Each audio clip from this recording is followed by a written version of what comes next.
Hello and welcome back to Symphony For Success. Today we'll be covering the struggles of a rising female artist in the music industry. Today we'll be sitting down with someone who is classified as the queen of Karma X Wave. Nadia Stone is a talented and renowned singer, born and raised in Toronto, Canada. She is of Italian and Jamaican descent, known for her smoky, mysterious vocals and smooth riffs. Stone had her biggest press run for her EP in New York and Philadelphia. She appeared on the show Fox 29, The Q Show, Hot 97, Power 105. Stone premiered her first single, Candy, which was shot in Los Angeles, but is releasing her new visuals, Exhausted, which should drop later this month. So Nadia, it appears you're really becoming a rising star. Thank you. Strong team behind you for support. So, obviously that means people can trust in your potential. I was just wondering, can you tell me a little bit about your interest in wanting to be a singer? Were you musically influenced in any way? Did you grow up with a background in the music industry? So nobody in my family plays any instruments at all. Well, my sister plays piano now, but growing up, I kind of just went into it on my own. I saw a music video when I was younger and I just said I want to do that. And I remember when I was 6 years old, during Christmas time, all my cousins together and did a whole show and got a little singy microphone, those little ones, the echo ones. Echo ones? Yeah, and from then my parents were like, oh, this girl really, she did the whole passion for it. Yeah, and I did the whole coordination. I'm like, this is what you're gonna do. You're gonna back up dance. So they were like, I think she. You even have family support, tremendous family support. I've had tremendous family support from the very beginning, and I feel like without them, I wouldn't be where I am today. Okay. Absolutely. That bless. Did you have any female artists that inspired you growing up? Because you said you have your family for support and other people looking out for you. But was there anybody that you've noticed while growing up that you're like, yeah, I wanna do that? Oh, tons of artists, people like Aaliyah. She's the #1. I absolutely love her. Rest in peace to Aaliyah. There's people like Sade, Erykah Badu, Lauryn Hill. Yes. That's just to name a few, but there's so many amazing artists that I look up to. Yeah, for sure. Did you find growing up in Toronto, specifically, you did grow up in Toronto? Yes, I did. Born and raised. There we go. My background's Italian and Jamaican though, but I was born and raised in here. Coming from the 6. Yeah. Growing up as a woman, striving to be an artist, did you ever find that there was a negative impact? Being a woman, trying to be on the come up out here, did you find that people would not take you seriously simply because of your gender? 100%. I got that from a very young age, stepping into the music industry. Right away, as soon as you enter a room, I guess whatever, how pretty you are or whatever, the moment you walk in, before you even open your mouth, they're already judging you. So it's about image at first. Image first, 100%. And then obviously me being a woman, they're thinking, oh, she's probably weak, not strong enough to go on with this, or doesn't know what to do, doesn't know her path. She'll need a guy to guide her. So that, I experienced that from a very young age, unfortunately. Right. Yeah. You think it would have been different if you were a man? Do you think specifically it's based on women, the way women are treated? I do, unfortunately. Do you believe that there is a double standard, which brings me on to my next question, as a whole, and I mean not with the intent of it being necessarily simplified, because there are women in the industry that do strive to be engineers or producers, songwriters like yourself. So do you find that there is a double standard in specific career paths in regards to this music industry? Do you find that? I do, actually. When you walk into a studio, right, and you meet the engineer there for the day or the producer there for the day, what gender are they normally? Yeah. Male. Yeah, so it's very rare that you do see female producers. There's more coming up now. There's Wonder Girl and other people Wonder Girl, yes. Big one right there. But if I were to sit there and say I'm producing for the day, they'd be like, okay, yeah, right.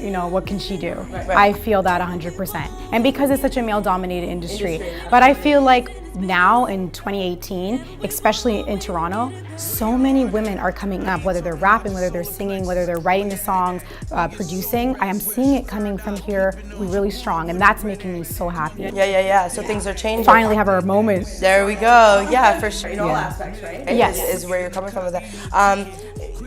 What is something that you've learned, experiencing this kind of mistreatment or whatever you call it? What's something that you've learned earlier on in your career that made you a better artist, or at least know how to navigate as a female artist and protect yourself? So something that's made me better, in the last 3 years, I have learned how to record myself. I never knew how to do that before, and I always had to rely on a man in the industry to do it for me, like to record me, and I would have to wait on them, and then they would do it on their time. So I think that me learning how to record myself has helped me immensely in moving forward with my career.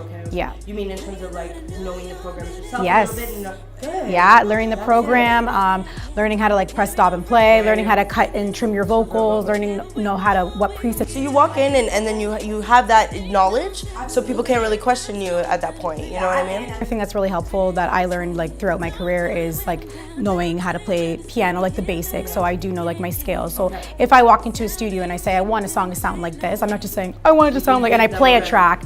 I can like actually give them a reference and be like, play it in the key of G, you know, and I can do that. That's important. Yeah, so that's really helped a lot. Good. I mean, moving forward, I did want to say I've heard your music. I'm a huge fan. So, you know, I know you've released the single Candy. You did that on Valentine's Day. I did. That's good that you remember, because some people think I dropped the EP March 2nd, so everyone thought it came out then, but it did come out on Valentine's Day. It's a love song, so I thought it was fitting. I want to know if you ever write songs though with the intention of like having a message behind them, like you said, a love song. But is there an important, you know, cause or issue that you support that you wish to speak about in your lyric? Absolutely. I have a song on my EP called Controlling, and I kind of use a lot of metaphors in the song. Like I say, like she can't breathe, she's underneath. Kind of just saying like a metaphor of her being drowned underwater, basically being suffocated in a relationship with someone who's overbearing, very controlling, and doesn't let her be. Yeah, absolutely, a toxic relationship, which I was talking from experience, because the EP Two Birds, One Stone, it basically stands for, the two birds is one guy that was living a double life, but there's only one stone, which would be me. Wow. Yeah. And Nadia Stone. Oh. Yeah, so the whole EP. So many situations from my life. So to answer that question, like, I take from my life, exactly, and to try to help and empower other women too. Yeah, it's not just love songs, you know. Right. I know you said you've noticed some change in terms of like women being on the come up now, but I want to know if you've noticed any changes, like good or bad, personally, or some that you have witnessed regarding women in this industry.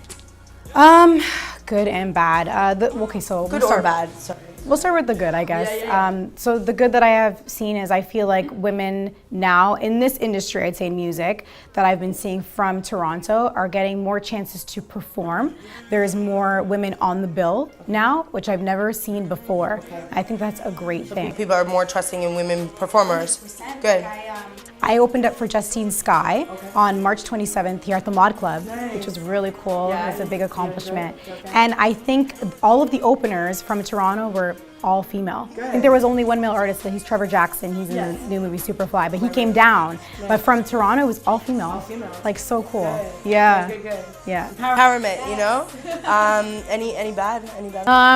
The bad that I've seen from other women, I guess, trying, I feel like there's, at the end of the day, there's like a dime a dozen rappers, right? And I feel like they still feel like they should get the shine over us in some cases. In terms of their lyrics, in terms of like the way they portray some videos. Lyrics is number one. Yeah. They just think right away if a female is spitting, I guess, or whatever, that those lyrics are going to be like simple, plain. Yeah. I do still see that and hear it from guys. Right. Oh my God. It's upsetting a little bit, right? Is there anything, you know, that you think that we could still change as a society, you know, to help shift the way women are viewed, you know, in this entertainment industry?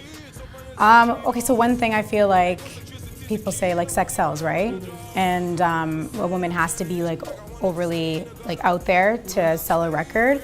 I feel like there's such a huge judgment on that. I think if they want to do it, all the power to them. If they don't want to do it, all the power to them. And there should be that respect. There should be that respect. And I think that if that's what they want to do, I think men shouldn't look at it in any way like, oh, there's a name on it already. I think that should be it. Yeah, that should be it. Yeah. Thank you so much, Nadia, you know, sitting through these questions with me. I know some of them were not the easiest, but you answered honestly. So I look forward to seeing your success. Thank you. Thank you for sitting down with me today. Next, we'll be talking with Channing Anderson, who is a Toronto-based music producer and engineer who's been living in the city since the age of 5. He's not only a photographer with 10 years of experience, but a musician with well over 16 years working in this field. He specializes in all ambient, hip-hop, and R&B sounds, with a very dark imagery, but always a soulful tone in his production work. Channing has collaborated with many aspiring artists in Toronto, such as Nixon, D-Lo, Keynes Woods, Zlender, and May Music. In addition to his creative work, he offers an awesome creative development team, TXXYNT, that strives to cater to artists from every genre and background. So Channing, firstly, I wanted to ask you, what is it about music in general that interests you so much? Like, what made it a desirable field for you to work in?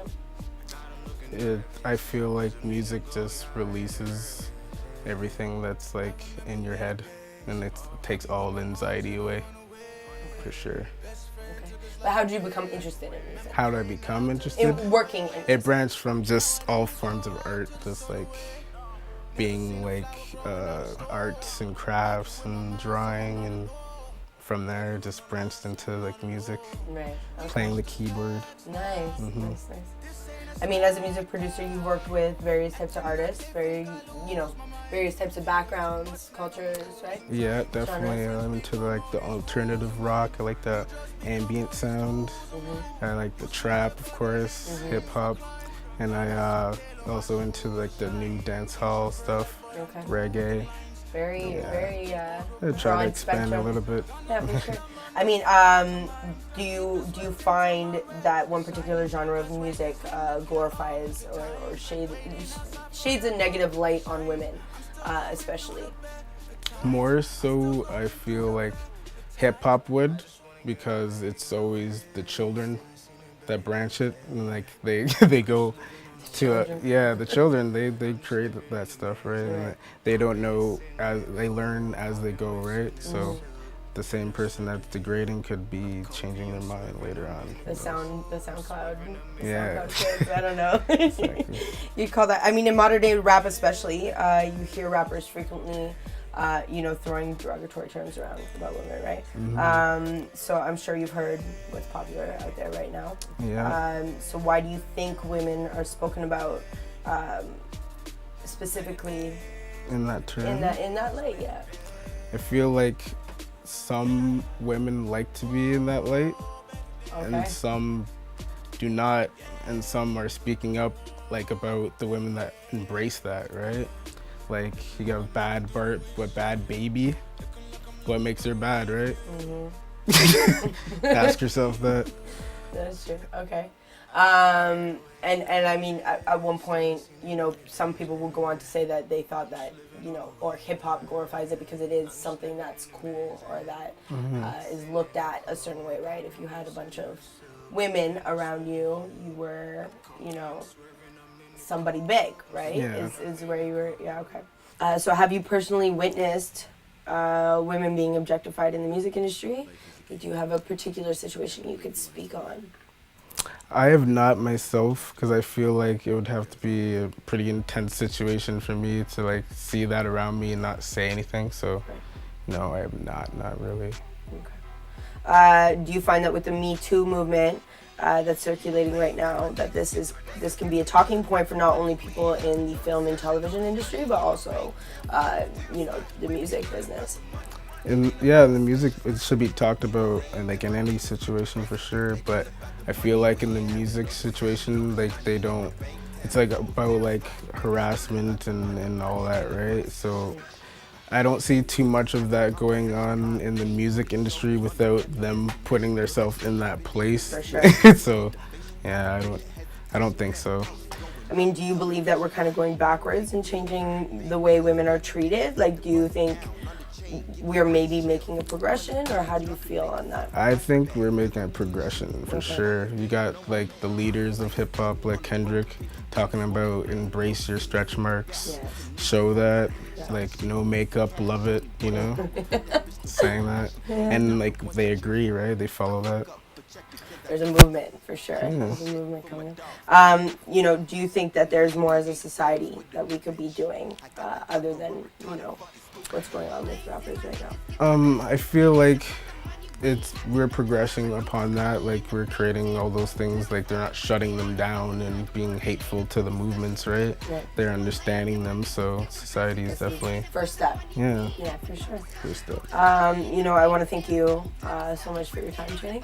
Thank you. You know, it was nice to get some insight from a different point of view, a man's point of view. So, just want to thank you for chatting with me. Thank you.